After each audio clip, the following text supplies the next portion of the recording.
E nós vamos falar mais sobre isso agora com o Felipe Salto, que é diretor executivo da IFE, a Instituição Fiscal Independente, especialista em finanças públicas. Felipe, que já fez uma avaliação muito precisa dessa situação dos precatórios. Felipe, boa tarde. Boa tarde, Denise. Boa tarde a todos os ouvintes da Rádio Jovem Pan. Bom, Felipe, como é que você viu as explicações que foram apresentadas hoje, o detalhamento em relação a essa PEC dos precatórios, as condições de financiamento? Como é que você vê isso do ponto de vista das finanças públicas, embora se fale nessa economia aí de até 33 bilhões e meio de reais? Olha, Denise, o que a gente precisa ter claro é que a proposta de emenda à Constituição, a chamada PEC, número 23, agora já numerada e protocolizada, ela visa abrir um espaço fiscal inexistente. É claro que as despesas com precatórios e sentenças judiciais previstas para o ano que vem são elevadas. Nós estamos falando de um número que se aproxima dos 90 bilhões de reais. Para que se tenha ideia, em 2021, esse valor foi de 56,4 no orçamento para este ano, né? Vai ser a despesa até dezembro deste ano. Então, é um aumento expressivo. Agora, o precatório não cai do céu. Ele vem de uma decisão judicial. Eu digo que é uma espécie de calote do calote, você não pagar à vista o precatório. Por quê? Porque era uma despesa que o governo deveria ter pago, a justiça disse para ele pagar, e agora é a segunda vez que ele tenta não pagar, ou melhor dizendo, parcelar, quer dizer, para pagar ao longo do tempo. Isso produz alguns efeitos muito preocupantes. Primeiro, o risco fiscal, que vai ser percebido pelo mercado, vai ser precificado nos juros e vai afetar a dívida pública. Junto com esse quadro de inflação elevada, nós vimos hoje a divulgação do IPCA, acumulado em 12 meses, batendo quase 9%, né? E o Banco Central já aumentando os juros. Então, essa apreensão, esse risco, eles só vão exacerbar esse quadro já preocupante de aumento dos juros. A segunda questão é que precatório é despesa obrigatória, então você tem que pagar. O que faltou aí? A gestão adequada a partir das informações que são prestadas pela Advocacia Geral da União.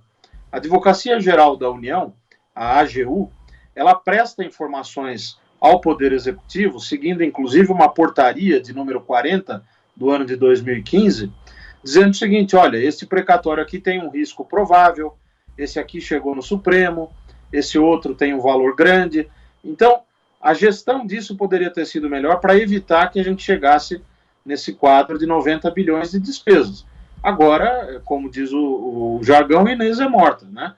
É muito tarde para se pensar em fazer algo que pudesse resolver o problema. E aí o governo decidiu, então, alterar a Constituição para parcelar essas despesas.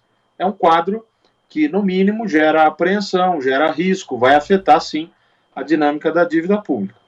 Agora, Felipe, teria como o governo se planejar, mesmo que ele soubesse que viria essa despesa toda, esses 90 bilhões quase, ele teria como se programar, acertar o orçamento para ter como bancar essa despesa obrigatória sem estrangular outras despesas do governo? Porque a gente viu no orçamento deste ano até a necessidade de contingenciamento que o governo só conseguiu liberar depois que houve um aumento de arrecadação.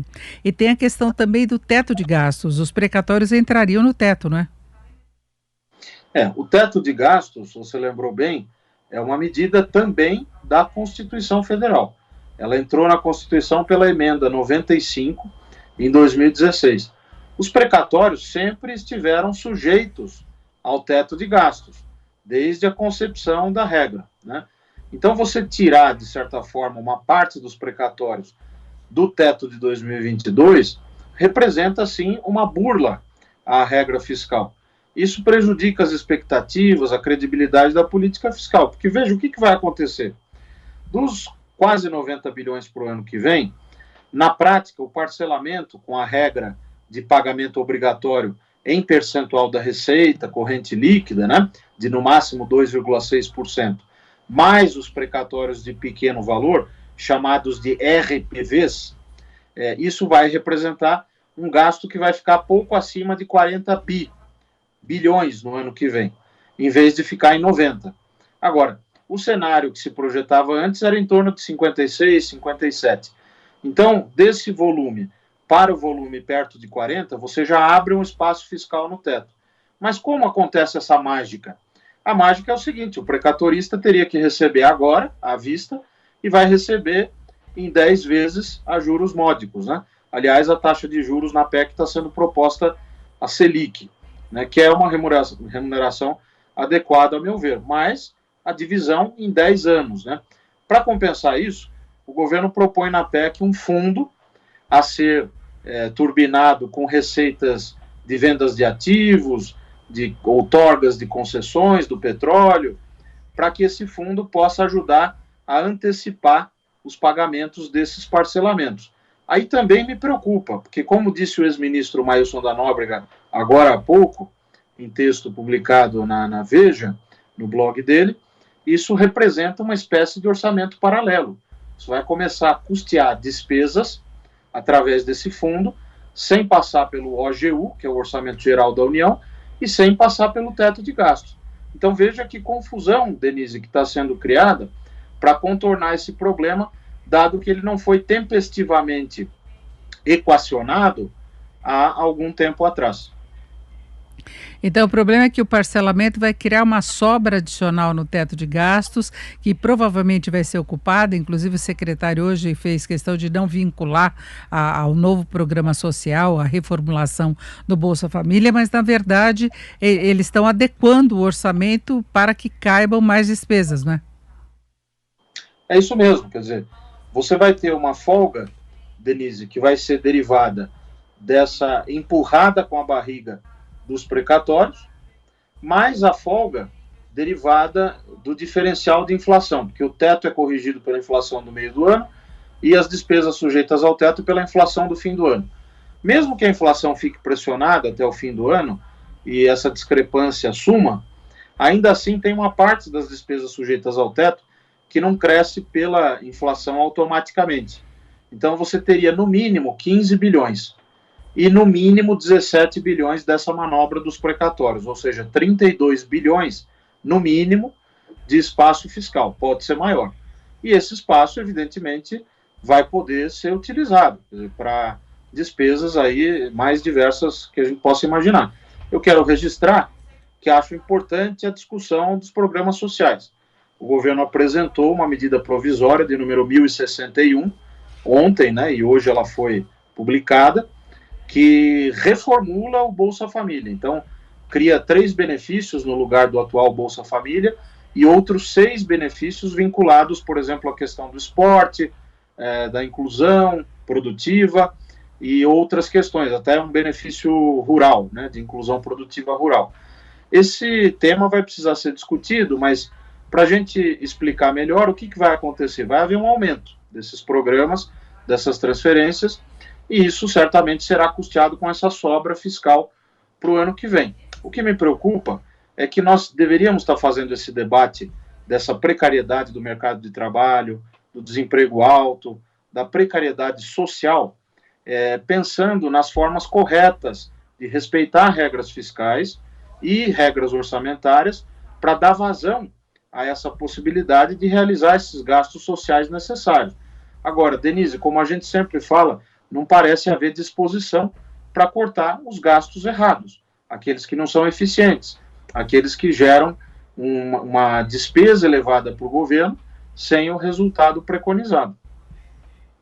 E inclusive você citou esse fundo que pode ser utilizado para antecipar o pagamento dos precatórios, mas o ministro Paulo Guedes já falou desse fundo também com destinação ao Bolsa Família, né? Então vai ter de ter um reforço desse fundo mesmo, com venda de ativos, com privatizações, com uma série de ações que o governo ainda pretende implementar para ter esse reforço de caixa, ele dá um jeito do lado do teto para ter essa folga, que é um limite legal às despesas, mas dá o suporte também para a receita através dessas estratégias, né? Bem colocado, quer dizer, da forma como ficou o texto final da PEC, né, que nós vimos agora, também houve a coletiva, conforme a matéria anterior, a nossa conversa mostrou, o fundo que vai ser criado só vai poder ser destinado a amortizar dívida pública ou esses precatórios, né? Então você parcelou, antecipa essas parcelas, né, ou paga precatórios que seriam parcelados. Não vai poder ser utilizado para outras finalidades. O que, a meu ver, é positivo ter sido feita essa restrição. Mas, mesmo assim, Denise, eu acho ruim essa alternativa, porque você cria uma espécie de orçamento paralelo.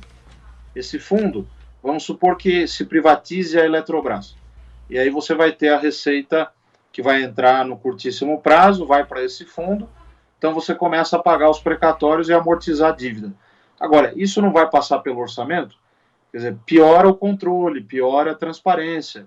É uma discussão bastante complexa, é compreensível o lado do governo de não querer bancar os 90 bilhões, mas é errado. Quer dizer, é um calote, é uma espécie de calote, é uma despesa que deveria ser paga, ou então, tempestivamente no passado, ter sido negociada. Porque a gente sabe aí que existem os grandes precatoristas, e inclusive a questão do Fundef, né, que vem lá dos anos 90, que poderia ter sido endereçada, negociada com os agentes e as partes relevantes num momento mais adequado do que esse atual.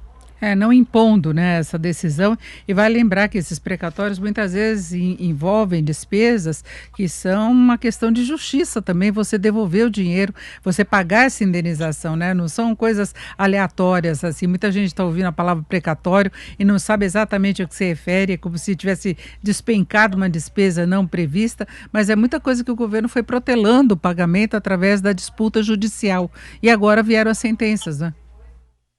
Sem dúvida, tem aí os chamados precatórios alimentares, né, que envolvem pagamentos de salários, de aposentadorias, de pensões.